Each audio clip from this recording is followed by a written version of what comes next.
ભૂપતભાઈ નહીં, ભૂપેન્દ્રભાઈ નામ છે, અહીંયા હેડ ઓફિસમાં જ કામ કરે છે. અચ્છા. મને પૂછતા હતા કે તમે પેલી ફાઇલ લઈને આવ્યા છો કે નહીં. મને કહેવાનો મંદો થયો કે આટલે દૂર અમદાવાદમાં ગરમીમાં શું થપ્પો કરવા આપી છું. પણ તમે જે ભાઈને મળવાના હતા એમની સાથે વાત થઈ ગઈ? શું નામ હતું એમનું? શું નામ કહ્યું તું? તને કહ્યું તો હતું, ભૂલી ગઈ તું. તમારી જેની સાથે મીટિંગ છે એનું નામ મને કેવી રીતે યાદ હતું? તમને નથી યાદ? ખોટું બોલવામાં આ તકલીફ છે. બધું યાદ રાખવું પડે છે. જ્યારે સત્ય બોલતી વખતે કંઈ જ યાદ નથી રાખવું પડતું. કેસરને પણ ક્યાં નામ યાદ છે? ઓ ફૌજદાર, આ મનમાં કંઈક ગોઠવી રહ્યા એવું કેમ લાગે છે? અરે ના ના, હું તો આજની મીટિંગના મુદ્દાઓ યાદ કરતો હતો. અને શું નામ હતું એમનું? કેસરને પણ ક્યાં નામ યાદ છે? નર્મદભાઈ નામ હતું. નર્મદભાઈ? ના ના ફૌજદાર, તમે પહેલા કંઈક અલગ નામ કહ્યું હતું. હા, તમે ઇનામદાર નામ કહેલું. અરે કેસર, નર્મદભાઈ એમનું નામ છે ને ઇનામદાર એમની સરનેમ છે, એટલે નર્મદભાઈ ઇનામદારને મળવા જવાનું છે એવું. તો એમ કહો ને, એમને ફોન તો કરી લો. એટલે કાલે તો વાત થઈ જ ગઈ હતી, હમણાં તું જાય એટલે ફોન કરી લઉં. સારું, તો હું જાઉં. ફૌજદાર, સોમનાથ દાદા કરે કે તમારું નહેરનું કામ બહુ જ સરસ રીતે પાર પડી જાય. All the best. મને પણ ઓલ ધ બેસ્ટ કહો. તને કેમ ઓલ ધ બેસ્ટ? તું કેમ મિશન પર જઈ રહી છે? અને સાદી સિમ્પલ ફાઇલ આપવા તો જઈ રહી છે.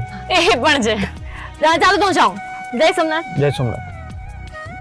અને સાચવીને જજે અને પહોંચીને કહી દેજે મને. હા. અને અહીંયા સામેથી જ રિક્ષા મળી જશે તને, અહીંયાથી જ.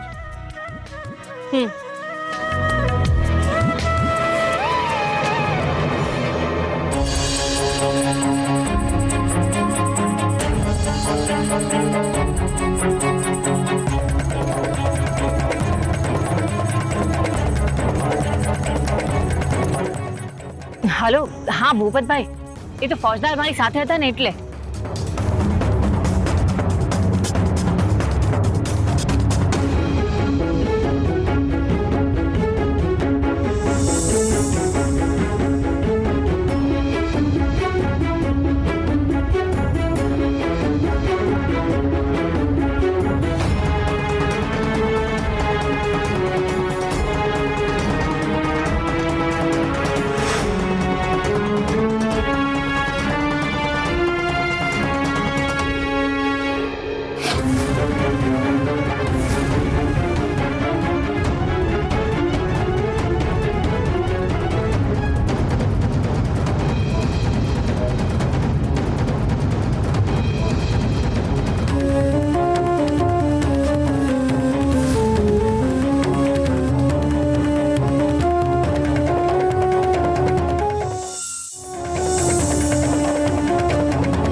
હે મહાદેવ, મેં નક્કી કર્યું હતું કે હવે હું ફૌજદાર સામે ક્યારેય ખોટું નહીં બોલું. પણ હું શું કરું? મારી સામે પરિસ્થિતિ જેવી આવી ગઈ છે. તમને તો બધું ખબર જ છે ને. મારી પાસે બીજું કોઈ ઓપ્શન જ નથી. મને માફ કરી દેજો કે મારે એમની સામે ખોટું બોલવું પડી રહ્યું છે. પણ હું જેના લીધે ખોટું બોલી રહી છું એક ગુનેગાર છે, જેના કારણે મારી બેબી માસીનો જીવ જોખમમાં મુકાયો હતો. મારા ફૌજદારને જેલમાં જવું પડ્યું હતું. અને તો ગમે તે રીતે પકડીને જેલમાં નાખીને જ રહીશ.